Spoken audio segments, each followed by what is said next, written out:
ipakita ay nagkabas kong usab sa ilang panglawas. Nag-patrol, Jigger Babako.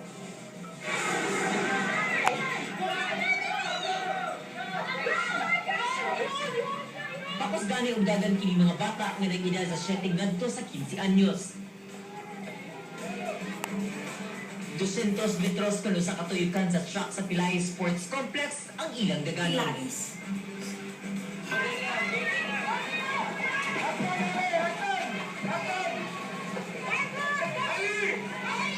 Apan sa wala pang dagan, di palangoy pa sila sa gilayon nga 50 meters kuno sa kalap sa swimming pool sa Pilaes. Kabayong gini sa gilunsad ni Aquathlon Series sa Triathlon Association of the Philippines, Misamis Oriental Chapter.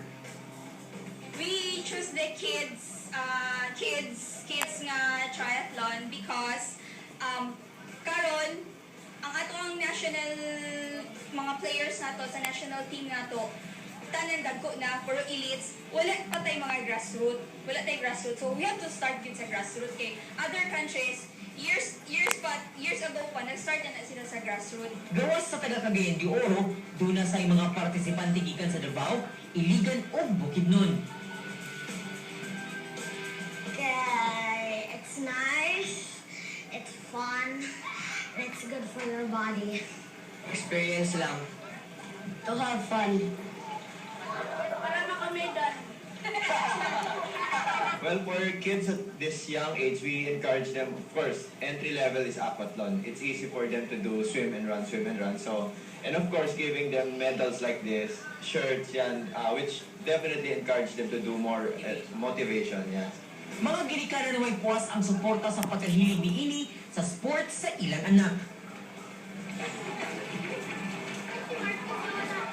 Sama ni Boyet Alejo, nangunay pagbansay sa iyang anak o mao'y kauban sa mga kasagutan ni ining kompetisyon. It's something that my son loves to do, and so we support him all the way. 50 ka partisipante lang ang gidawat ni Ini na kompetisyon. Nidawag sila Isaiah Bailon o Stacy C sa 11 to 12 years old category, samtang sila Ju Santos o Asoktan sa 13 to 15 years old category.